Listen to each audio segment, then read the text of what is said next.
Welcome to the Doo-Doo Divas Smells Like Money podcast.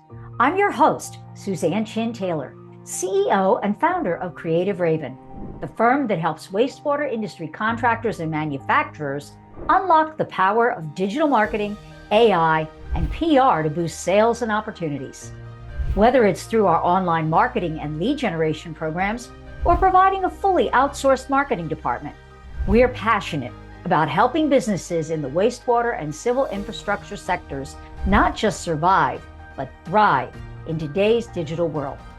Each episode, I'll be bringing you expert tips and strategies to help you grow and succeed. Let's dive in. Well, hello, everybody, and welcome to this week's episode of the Doo-Doo Divas Smells Like Money podcast. We're continuing our visit and series with Dr. Heather Fenyk, who is a Rutgers University. If you're not familiar with where that is in New Jersey. She is a lecturer there and is also the founder and board president of the Lower Raritan Watershed Partnership. And I know that's a mouthful. And for those of you who did not hear our last episode, I really encourage you to go back and take a listen because there were some great ideas shared about green infrastructure, and especially in coastal communities. But today, we're going to continue our conversation speaking about urban planning and historic hydrology. And I wanted her to come on and talk about this because when we had our conversation offline, when we were thinking about having her on the show and was it a fit, she showed me these really interesting maps of the area and the water bodies in the area where I grew up, just outside of Philadelphia in the southeastern corner, close to the Delaware River and the Delaware Bay. And so without a spoiler alert on that, I saw some things that really shocked me that I never knew about the history of the area that I lived in for 30 plus years. And so with that, Dr. Heather, I want you to talk about how you develop these maps and help through the use of these historical maps, what that does to help organization understand the hydrology, which you call the past hydrology or historical versus the current, and how that helps them to plan for the future. Sure. Yeah. Thank you so much, Susan. First of all, in terms of the example you provide in Philly, those are not our maps of what you're referencing Okay. in the Philly case. We took great inspiration from an exercise conducted in the Philly area whereby their mapping took them to pre-colonial map retrieval paired with present day hydrologic flows. So there were a couple of map comparisons in Philly that were truly inspiring for us, the ones that you're referencing here. And our Lower Raritan Watershed Partnership community said, well, heck, we should be doing the same for central New Jersey. We have the same type of historic impact in our region as Philly suffered in terms of development, in terms of doing what we call disappearing our streams. Mm-hmm. We have a significant impervious cover over time. We have layering on of development that has disappeared our waterways, our heritage hydrology, or our historic hydrology. So what we're doing is finding maps, pre-colonial maps, maps from the 1800s, early 1800s, mid 1800s, late 1800s, 1900s, throughout the last century,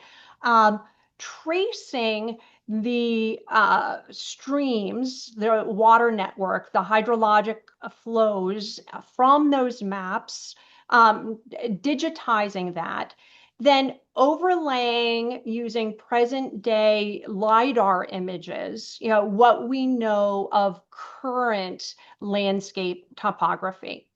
And what we're finding is, first of all, we're well aware that, again, in our area, upwards of 75% of our streams have been disappeared.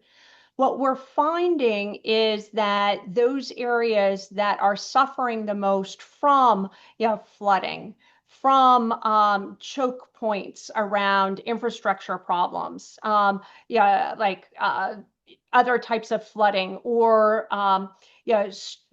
stormwater drainage issues, are locations where, if we look at the historic maps, there was a stream. There was a historic stream. So what we're doing is saying, okay, it may not look like in our present day landscape that there are these tendrils of watery flows, but let's revisit what this landscape looked like before all of the development happened.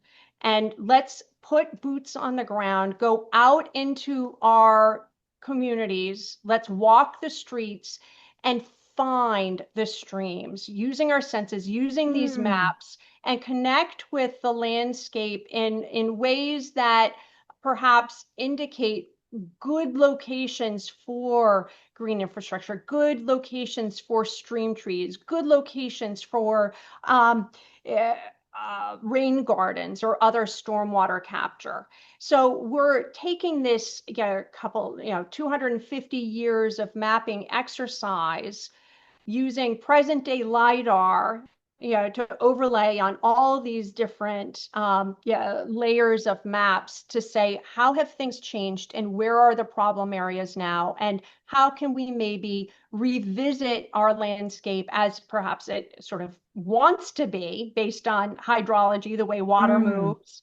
And how can we support water's natural path? Or, it's, of course, our infrastructure, our water infrastructure has changed so much, so natural, I'll put air quotes around that. But how can we support where water wants to be, to minimize wet basements, to minimize, flood bottlenecks and whatnot? Interesting. So, when you find these things, or a community wants to find these things, then how do they go about starting to put together a plan for the future to utilize, how to best utilize this historic data to make good decision, not just say, oh, okay, well, then we'll just get a bunch of, build a bunch of trees here, or plant a bunch of trees here. It's like really, because we all have to stretch budget dollars as far as we can. But are you able to provide them, how do I explain this or ask the question, a greatest impact? Like, what should you go after first? Like, what could have the greatest impact first, and then what's moderate, and then what do you get to as time or budget permits? Are you able to map out a plan like that for them? Well, that's a difficult, that is a sort of a difficult portfolio to develop, Susan, Right. honestly, because perhaps some of our best interventions might be on privately held land, which Oh, we're there you just go. not going to be able to impact the same way that we can on what I'd call the low-hanging fruit of our public spaces. Right. So along those lines, and this was not a strategy that the Lower Raritan Watershed Partnership developed. We worked with the Rutgers Cooperative Extension Water Resources team to take plans that they developed, impervious cover reduction action plans. Okay. They identified for each of the 54 municipalities, the 54 towns in our Lower Raritan, they first conducted an analysis or an assessment of how much impervious cover is on the, is in these Right. towns, right? And then they identified municipally held properties or religious institutions, which is, again, that low-hanging fruit where you could more easily partner with the town or with a church or with a synagogue, with a school to implement a rain garden. You don't have to be knocking on the door of a private property owner. These are perhaps more sensitive property managers than going to a corporation or a small business. So the Rutgers, with this impervious coverage reduction action plan, identified upwards of 15 for each of our municipalities, upwards of 15 different partner entities to engage with impervious cover reduction. The rain gardens, the street trees, the stormwater capture in other ways. So what our organization, being a volunteer-driven organization, has done, given that some of these initiatives, as you said, Susan, could be a little expensive, is we've engaged impervious cover reduction as sort of a community engagement tool. So we will go to schools and work with them to paint on the sidewalks around the schools the stream networks that are underneath there. So just using paint, we will put stylized water flows on the sidewalks with the symbolic plants and wildlife that could be in this area if we didn't have as much surface, hard surface. So we're supporting community members in envisioning what the historic hydrology might have looked like, but just through paint, through art expression. We have a number of other exercises where we've worked with sculpture artists to create sculptural, we call them frames, that frame a view of the landscape. And what we ask community members to do is take a photo through the frame and upload that image of the floodplain through that frame to our website. So we have, through repeat digital photography of all these community contributed photographs, a sense for change of the landscape, so that folks then can go back to this database and say, oh, well, the landscape is changing from season to season. I wonder how this has changed over the past couple hundred years, let alone just the past few years of seasons. So, and then, building from this, we hope to support community understanding in the value of something, say, like stream daylighting, where we have perhaps an area with a lot of flooding, a lot of wet basements. For example, in the town I live in, New Brunswick, New Jersey, our library floods, and hundreds of community members have dealt with flood issues. In part related to riverine flooding, but in significant ways related to stormwater flows because of hidden streams. How can we find our hidden streams through daylighting, through more sensitive landscape practices that do the job of stormwater capture in place so that it's not, creating wet basements, wet library walls, whatnot. So long explanation, but that's part of what we're looking at urban planning as a creative exercise and a community engagement exercise with a vision to the future, a collective vision of the future. I love that. And that I'm just trying to picture this in my mind of, kids on a playground and seeing, where you were saying the paint, or in public areas where what used to be there, that you can just see that it would open up somebody's imagination, almost like you're giving them a window back into the past, like a mini museum of, this is what your neighborhood used to look like. That's what this part of the town used to look like. And I think when you are creative that way in getting the buy-in from the community, you're able to do more. because now they have a stake in it.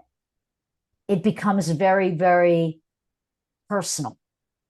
At least that's why I see, a couple episodes ago, I spoke to a gentleman who they were charged with trying to, well, they did successfully do it, move everybody from septic onto public sewer.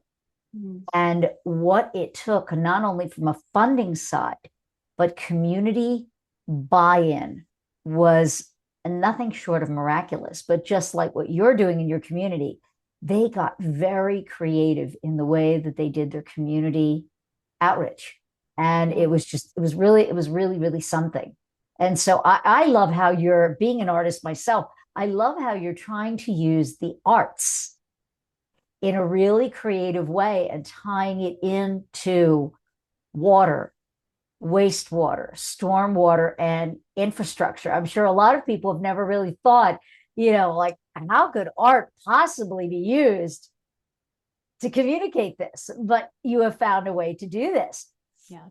And so, that the historic hydrology, I think, is just, it's phenomenal. And I think this is something that all communities need to understand. Where did we come from? Where are we now? And where are we going? And even when you spoke earlier about a lot of these things being on public property, private property, that if those homeowners or property owners become aware of all this, you might be surprised that they might just say, okay, well, if this is going to help the community, if this is going to help me prevent my house from potentially being flooded during one of these, what they used to call 25-year storm events, and now they're becoming almost yearly storm events because of the severity and the change in the weather, they might just raise their hand and say, hey, I'd be happy to grant a temporary easement if the city wants to do something that helps the community at large. Who knows? And I think it comes down to, we don't know what we don't know. And it's creating that awareness of those who are living in the community about what we're trying to do to help the community. I think you're doing a great job at that. Well, thank you. And I do want to note one of your comments, Suzan, was about how to get buy-in around basically some of these abstract ideas. In our case, in our Lower Raritan Watershed, which, as I mentioned, is in significantly coastal plain, at sea level. That buy-in comes because of a deep understanding of flood risk. So Right. we have, a very lived experience of concern here. But then how do you create that dotted line between the flood risk and what to do about it? That's the bigger question. Right. It's so often the case that folks just can't fathom how you could minimize that risk. But you can't really get a sense for flood risk reduction without tracing back to the historic hydrology. It's certainly not in any type of a cost-effective way. I think we are past the era of huge gray infrastructure initiatives. The floodgates we're not going to be seeing in too many communities anymore. So what do we have at our disposal? What we have is connection to place and historic maps. We can see how others connected to their place, or what the place looked like also historically. So we can go broad and deep in terms of our understanding of our immediate localities. It's excellent. So for those listening who, this has piqued their interest and they want to learn more about what your organization does and the resources that you offer, which I understand are many, where can they go to get that information, Dr. Heather?